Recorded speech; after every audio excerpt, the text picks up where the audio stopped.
تو وہ محمد نواز شریف ہیں جن کے ساتھ ایک بہت تاریخی طور پہ ذاتی طور پر بھی ایک ناانصافی ہوئی، لیکن ان کی جماعت کے ساتھ اور ان کے خاندان کے ساتھ جو ایک سیاسی طور پر ان کی ٹارگٹ کلنگ کرنے کی کوشش کی گئی، وہ اب اگر اس کا ازالہ ہو رہا ہے تو ہم سب کو اس پر اللہ تعالیٰ کا شکر ادا کرنا چاہیے، کیونکہ یہ وہی لوگ ہیں جنہوں نے اس وقت شور نہیں ڈالا جب مسلم لیگ نون کے سینٹ کے امیدواروں سے شیر کا نشان چھین لیا گیا تھا 2018 کے مارچ میں. تب تو اس لیول پلینگ فیلڈ کا کسی نے بات نہیں کی. تو لہٰذا آج بھی اصل ایشو یہی ہے کہ اگر ہمیں کوئی معاملہ ہے اس حد تک کہ ہم اس کو واضح طور پہ کہہ سکتے ہیں کہ جی یہ یہاں ہمارے ساتھ زیادتی ہو رہی ہے، ایسا کوئی انسٹنس جو ہے وہ سامنے نہیں آیا، اور اگر کوئی آیا بھی ہے تو نگران حکومتوں سے رجوع کرنا چاہیے. خرم صاحب، آپ کی جو جماعت ہے وہ اتحاد تو کر رہی ہے سندھ میں، لیکن پیپلز پارٹی نے بڑی ایک خبر دی ہے کہ مسلم لیگ نون کے کچھ لوگ ہیں جن سے ان کا رابطہ ہے اور وہ پیپلز پارٹی جوائن کریں گے. اس پر ان کا موقف آپ کو دکھائیں گے اور پھر خرم صاحب سے سوال کریں گے ایک بریک کے بعد.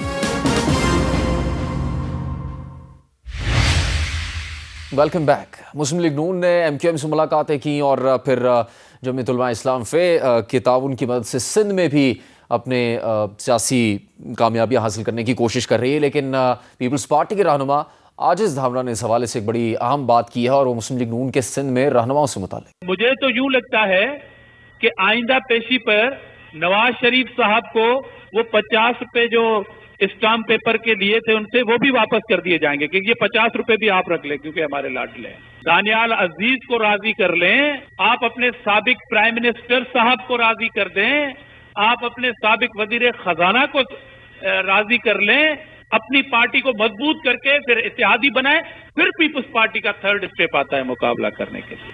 کہیں ایسا نہ ہو کہ آپ ڈاکوؤں کو شامل کرتے کرتے اپنی وقتیں گراتے جائیں. اور ہم سے بھی مسلم لیگ نون کے لوگ رابطے میں ہیں، مگر میں ڈسکلوز نہیں کرنا چاہتا. خورم دستگیر صاحب، نون لیگ کے لیے کہا جاتا ہے کہ اس کو فکر صرف پنجاب کی ہوتی ہے، سندھ اور بلوچستان کی نہیں ہے، اور پھر مفتاح اسماعیل صاحب آپ کی پارٹی کے ایک اہم رکن تھے، ان کو بھی آپ کی قیادت کی طرف سے بڑی تنقید کا نشانہ بنایا گیا، وہ متحرک نہیں رہے، مسلم لیگ نون کا اب حصہ نہیں ہے اس وقت. تو پھر کیا کرے گی سندھ میں مسلم لیگ نون؟ کس کے بل بوتے پہ وہاں پر سیاست کرے گی اور انتخابی کامیابی حاصل کرے گی، جب پیپلز پارٹی کے رہنما یہ کہہ رہے ہیں کہ آپ کے کچھ لوگ جو وہاں موجود ہیں وہ بھی شاید پیپلز پارٹی جوائن کر لیں؟ یہ مسلم لیگ نون کی نئی صف بندی سندھ میں ہم کر رہے ہیں، اسی لیے سندھ میں پارٹی کی قیادت کو تبدیل بھی کیا گیا ہے اور کوشش یہ کی جا رہی ہے کہ زیادہ سے زیادہ بہتر معیار کے امیدوار ہم وہاں کھڑے کریں، وہاں جے یو آئی ایف کے ساتھ اور رورل سندھ میں اور ایم کیو ایم کے ساتھ شہری سندھ میں بھی ہماری گفتگو ہو چکی ہے، آنے والے دنوں میں مزید جماعتوں سے ہوگی. تو یہ مسئلہ کسی طرح بھی سندھ کو کوئی فتح کرنے کا نہیں ہے، ایک جمہوری مقابلہ ہے جو ہم نے پورے ملک میں کرنا ہے، سندھ میں بھی کرنا ہے، بلوچستان میں بھی کرنا ہے، خیبر پختونخوا میں کرنا ہے اور پنجاب میں کرنا ہے، اسی طرح جس طرح پاکستان پیپلز پارٹی نے پنجاب میں ہمارے ساتھ مقابلہ کرنا ہے. تو یہ کہنا کہ جی اس وقت یہ جو ناراض ہیں وہ ناراض ہیں وہ وہاں جا رہے ہیں، ہر انتخاب سے پہلے اس قسم کی جو توڑ پھوڑ جماعتوں میں ہوتی ہے، لوگ چھوڑ کر جاتے ہیں، لوگ نئے آتے ہیں، لیکن اصل ایشو یہی ہے کہ محمد نواز شریف کی واپسی کے بعد مسلم لیگ نون ہر طرح سے متحد ہے اور فوکسڈ ہے کہ ہمیں کس طرح پاکستان کو آگے لے کر جانا ہے. اور اسی لیے وقت سے پہلے جو ہے جس پارٹی پر الزام تھا کہ وہ صرف پنجاب تک فوکسڈ ہے، ہم نے دوسرے صوبوں میں جا کر دوسری جماعتوں سے بات کی ہے، اور اس وقت بھی آج جب ہم بات کر رہے ہیں تو بلوچستان کے جو امیدوار ہیں ان کے انٹرویوز ہوئے ہیں آج لاہور میں. تو یہ جو تمام صوبوں میں جو سیاسی ایکٹیویٹی ہے وہ اسی لیے ہے تاکہ جماعت مضبوط ہو. یہ تو اب سیاسی تاریخ گواہ ہے کہ لین دین کے بغیر سیاسی اتحاد بنتے نہیں ہیں، ملک کی بہتری اولین ترجیح نہیں ہوتی بلکہ آپس میں بھی لین دین ہوتا ہے. ایم کیو ایم اور جمعیت علماء اسلام فیض سے کن شرائط پر اتحاد ہوا ہے مسلم لیگ نون کا؟ جی اتحاد اس شرط پر نہیں ہے، ان کا ایک مطالبہ ہے، ایم کیو ایم کا ایک مطالبہ ہے کہ کراچی شہر جو ان کی نظر میں ہم بھی سمجھتے ہیں کچھ اس پہ حقیقت ہے کہ انفراسٹرکچر کے حوالے سے اور شہری سہولیات کے حوالے سے جتنا اس کا پاکستان کی تاریخ میں اور معیشت میں اس کی اہمیت ہے، اس لحاظ سے وہ شہر اتنی ترقی نہیں کر پایا. تو وہ ایک 21ویں صدی کا شہر جو ہے وہ واضح طور پر نظر آنا چاہیے کراچی کے شہریوں کو، اور پوری دنیا سے لوگ آتے ہیں. تو ان کا تو مطالبہ یہی ہے کہ کراچی کی جو ترقی ہے اس کے اوپر ایک غیر معمولی فوکس کیا جائے. بازی میں بڑے وعدے ہوئے کہ 100 ارب روپیہ دے دیں گے, 111 دے دیں گے, لیکن کراچی میں کوئی موومنٹ نہیں ہوئی. کراچی میں واحد جو موومنٹ ہوئی آپ کو معلوم ہے وہ مسلم لیگ نون کی شروع کی گئی تھی کہ وہ جو گرین بس تھی وہ شروع ہوئی. کچھ پروجیکٹ کے 3 کے 4 کے اس طرح جو انرجی کے پلانٹس ہیں وہ مسلم لیگ نون نے وہاں لگائے. سندھ میں بھی آپ کو معلوم ہے سکھر تک موٹر وے آئی ہے. تو وہ ایک ایویڈنس ہے, ہمارا ایک ریکارڈ ہے کہ سندھ میں ہم نے بھی ترقی کا کام کیا ہے. تو وہ ان کی تو خواہش یہی ہے کہ سندھ کا جو شہری علاقے ہیں ان میں بھی بہتری ہو, اور سندھ میں خاص طور پہ جو بلدیات کے حوالے سے ایک بہتر وہ تحفظ چاہتے ہیں. قرب صاحب, جو مسلم لیگ نون کی صفحے ہیں اس میں احسن اقبال اور دانیال عزیز صاحب کے درمیان شدید اختلافات سامنے آئے اور کئی دن تک وہ خبروں کی زینت رہے, تو یہ کتنی تشویش کی بات ہے اور اصل مسئلہ کیا ہوا جس پر ان کی لڑائی ہوئی, اور کیا یہ مسئلہ حل کر لیا گیا ہے؟ کیونکہ دانیال عزیز صاحب خود شامل نہیں تھے سیاست میں نااہلی کے بعد, لیکن ان کی اہلیہ مسلم لیگ نون کی طرف سے ممبر پارلیمنٹ تھی. کیا اس کی اس وقت سٹیٹس ہے؟ جی, دانیال میرے بہت پیارے بھائی ہیں, احسن اقبال صاحب. تو اس کا تو جو ایک جواب ہے وہ کافی میں ہی آتا ہے کہ احسن اقبال, دانیال اور نارووال سارا معاملہ جو ہے ایک مقامی طور پہ ایشو سیاسی بنا ہے. اور مجھے یہ توقع ہے کہ جب اگلے ہفتے جب گجرانوالہ ڈویژن میں جس میں نارووال شامل ہے اس کے انٹرویوز ہوں گے, تب تک یہ معاملہ بڑے خوش اسلوبی سے حل ہو جائے گا. بہت شکریہ آپ کا خورم دستگیر صاحب. پروگرام کے لیے اجازت دیجیے. اللہ حافظ.